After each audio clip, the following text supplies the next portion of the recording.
माझं नाव गौरी आहे आणि माझं वय 22 वर्ष आहे. मी नोकरीच्या शोधात शहरात आले होते. तेव्हा माझ्या मित्र विकासने मला त्याच्या घरी राहण्यासाठी आग्रह केला. त्याने आपल्या आईची काळजी घेण्यास सांगितले आणि स्वतः पुढील शिक्षणासाठी परदेशात जाण्याची तयारी केली. तेव्हा त्याच्या आईचा माझ्याप्रती वागणूक हळूहळू बदलू लागली.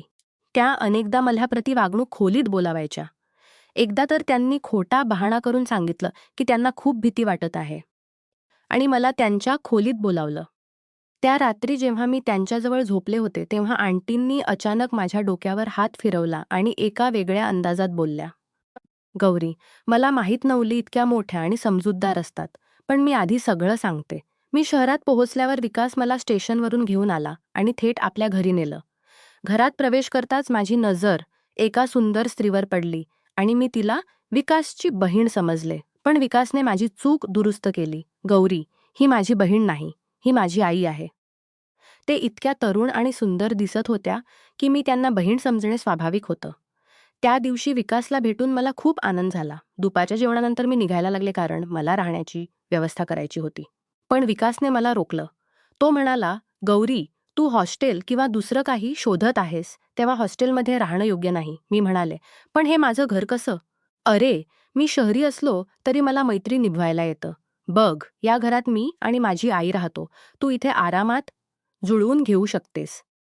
वैसे आता मी पुढील शिक्षणासाठी काही वर्षांसाठी परदेशात जात आहे. त्यामुळे आईच्या काळजीसाठी तुला गरज असेल. माझ्या परदेशात गेल्यानंतर तूही माझ्यासारखं माझ्या आईची काळजी घे. विकासच्या या शब्दांनी माझं हृदय भरून आलं. त्याने मला परका समजलं नाही, तर आपल्यासारखं मानलं. आंटींनीही त्याच समर्थन करत म्हटलं, "हो गौरी, विकास बेटा परदेशात गेला, तर दुसरा बेटा माझ्याजवळ राहू शकत नाही का?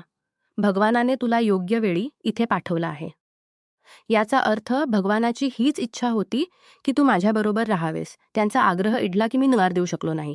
2 दिवसांनी विकास परदेशात जाणार होता. त्याच्या गेल्यानंतर मी घरात आंटीसोबत एकटी राहिले. घराची परिस्थिती लक्षात घेऊन मी लगेच नोकरी शोधली. 22 वर्षांच्या वयात पुढील शिक्षणाचा विचार मी सोडून दिला होता आणि पैसे कमवण्यासाठी नोकरी करायला सुरुवात केली. माझ्याकडे इतके पैसे नव्हते की मी पुढे शिक्षण घेऊ शकते. शहरात मला एक चांगली नोकरी मिळाली. विकासच्या जाण्यानंतर आंटी माझ्याशी अधिक जवळीक साधू लागल्या. त्या शहरात नोकरी करायच्या. एका रात्री आंटीनी आमच्यासाठी माझा आवडता महाराष्ट्रीयन जेवण बनवलं होतं. त्या म्हणाल्या, "मी तुमच्या प्रोफाईलवरून तुमची काही आवड शोधून काढली आहे. तुम्ही लिहिलं आहे की तुम्हाला महाराष्ट्रीयन जेवण खूप आवडतं." आंटी माझ्या आवडींची काळजी घ्यायला लागल्या होत्या. त्या रात्री जेवताना त्या माझ्याजवळ बसल्या. त्यांनी माझ्या ताटात एक रोटी ठेवली. जेवण संपल्यानंतर मी आंटींना मदत करायला लागले आणि जेवणाच्या टेबलावरून भांडी उचलायला लागले. माझं काम पाहून त्या म्हणाल्या, "तू खरोखरच एक आदर्श मुलगी आहेस. मी अनेकदा विकासच्या तोंडून तुझी प्रशंसा ऐकली आणि तेव्हापासून मी तुला भेटायला उत्सुक होते. तू आणि विकास यात खूप फरक आहे. विकास कधीही घराच्या कामात मदत करत नाही. उलट तो घराचा सामान इकडे तिकडे पसरवण्यात एक्सपर्ट आहे." विकासच्या मजेदार किस्से ऐकून मी हसू लागले. हसत हसत आंटी अचानक शांत झाल्या. मला वाटलं की त्यांना विकासची आठवण आली असेल. म्हणून मी त्यांच्या खांद्यावर हात ठेवून म्हटलं, "आंटी, जर विकासची आठवण येत असेल तर मी त्याला फोन करतो. तुम्ही इतक्या उदास होऊ नका."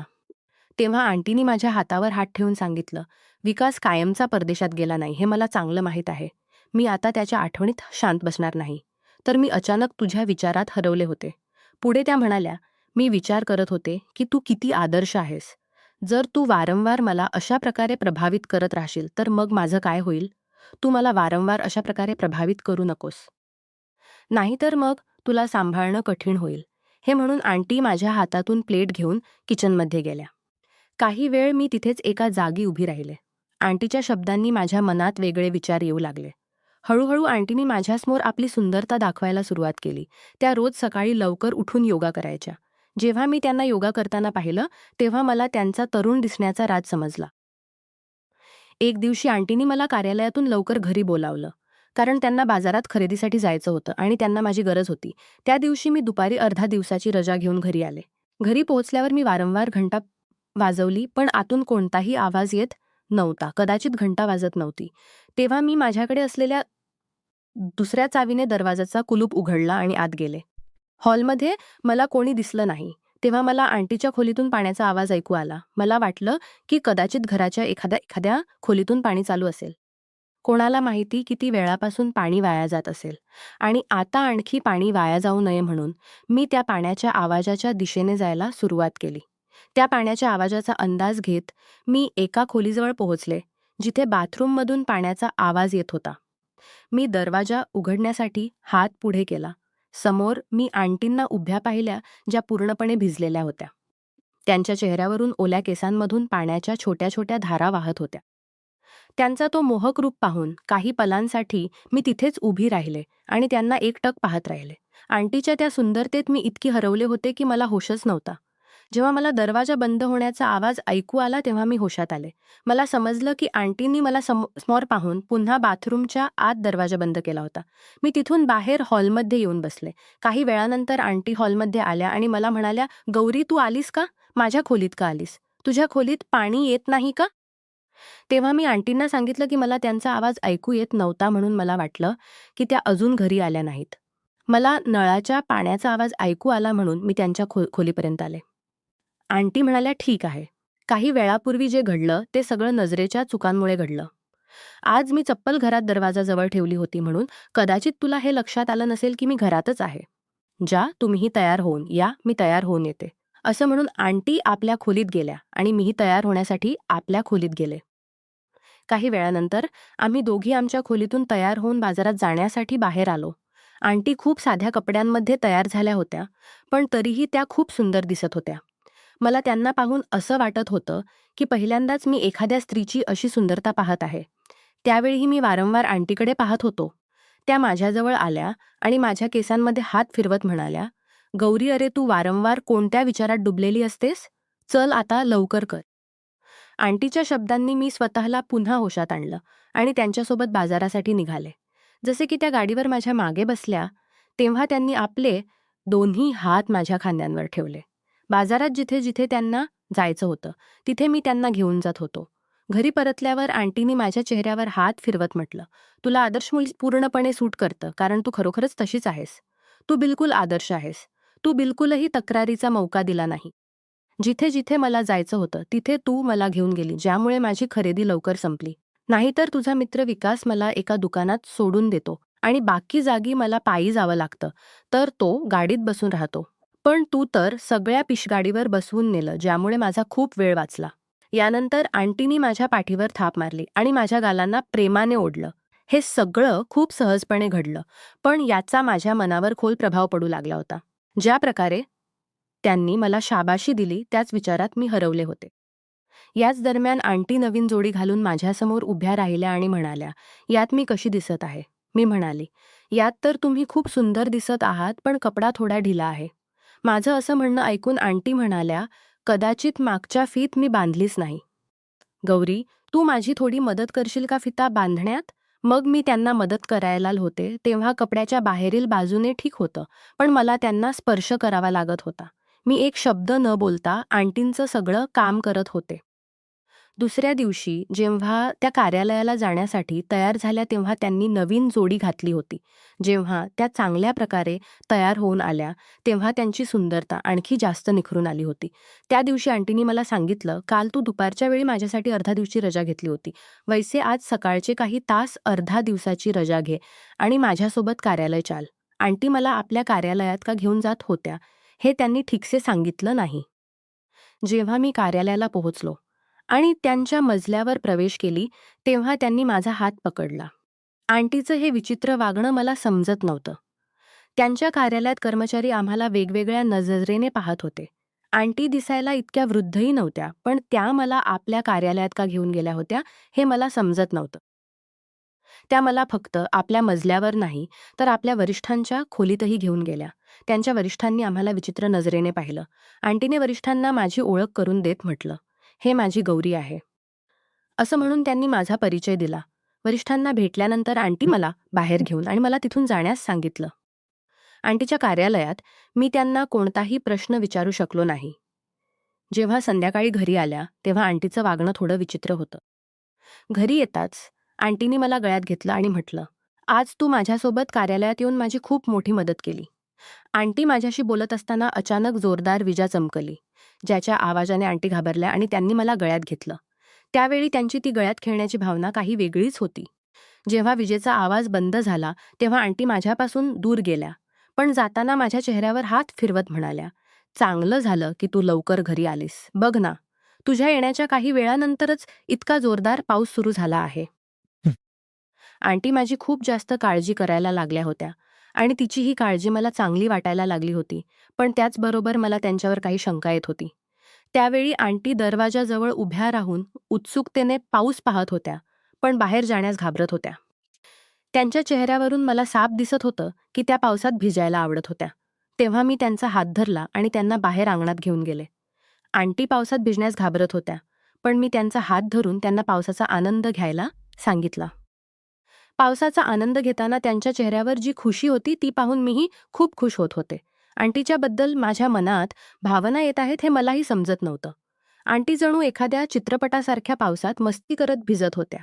त्या पावसात आनंद करताना वारंवार माझ्या आजूबाजूला फिरत होत्या आणि माझा हात धरून नाचण्याचा प्रयत्न करत होत्या. तेव्हा आंटीनी मला सांगितलं, "गौरी, तू खरोखरच वेगळी आहेस. आज तुझ्यासोबत पावसात भिजताना मला असं वाटतंय की मी एखाद्या चित्रपटातील नायिका आहे आणि तू माझी विश्वासू साथीदार आहेस."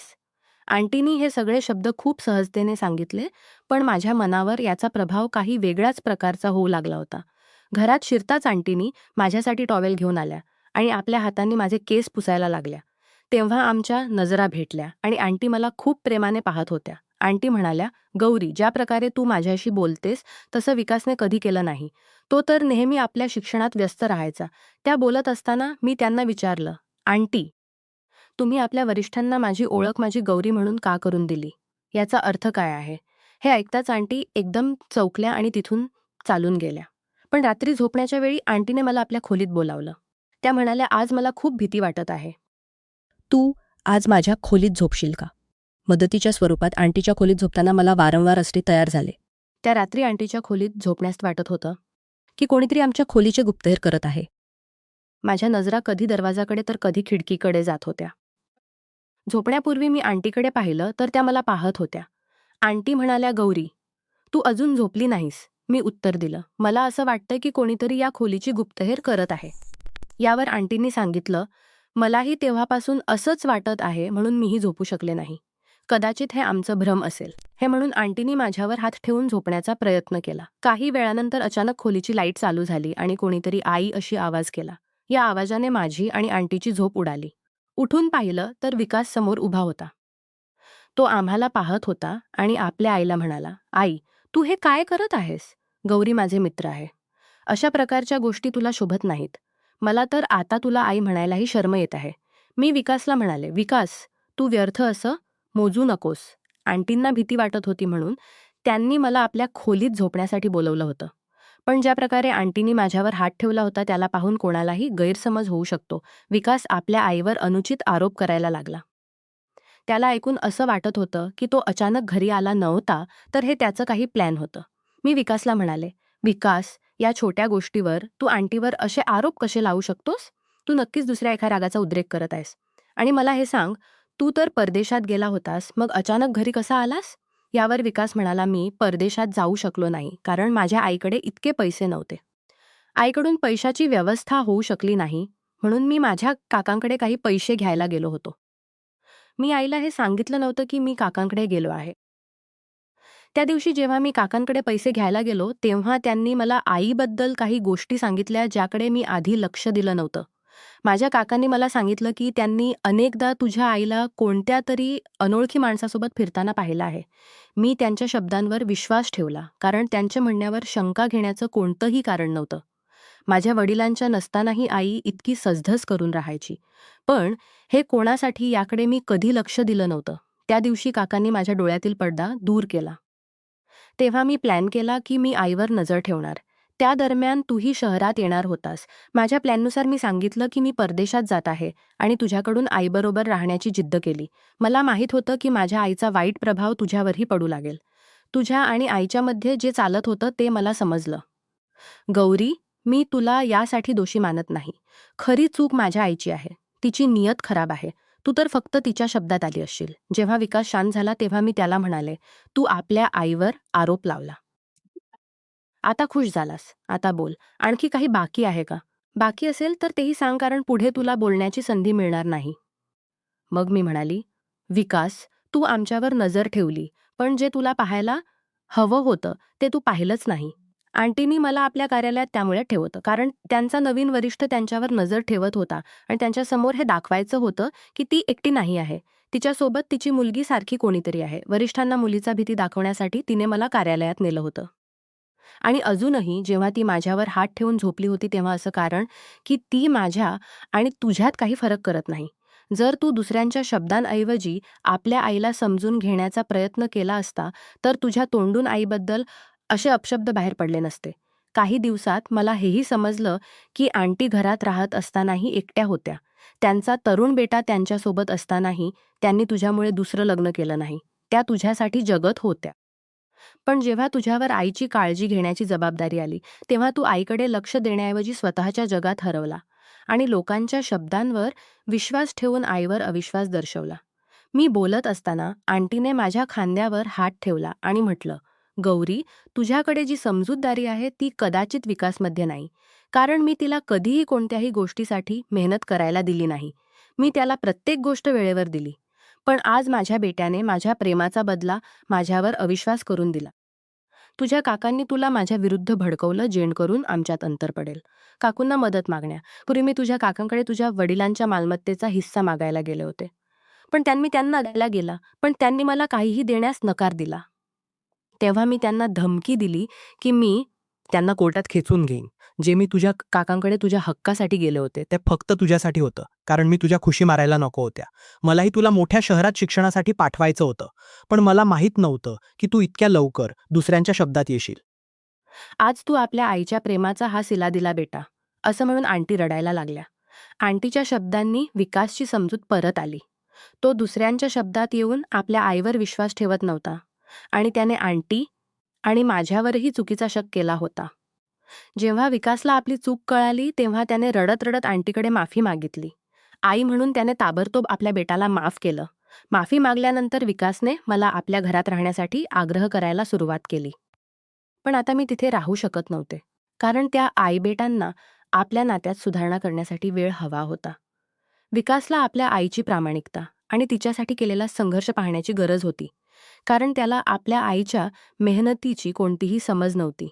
मी लहानपणापासून आपल्या घराची गरिबी पाहिली होती आणि तेव्हापासून मी छोट्या मोठ्या काम करत आले होते. आजकाल मातापिता आपल्या मुलांची सर्व इच्छा ताबडतोब पूर्ण करतात आणि मुले त्याची सवय लावून घेतात. जर कधी मातापिता मुलांची एखादी इच्छा पूर्ण करू शकत नाहीत तर मुले ताबडतोब नाराज होतात आणि त्यांना आता शब्द बोलायला लागतात.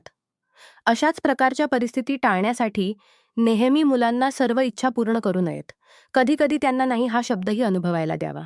मुलांना हे समजावं की मातापिता दिवसरात्र त्यांच्यासाठी किती मेहनत करतात.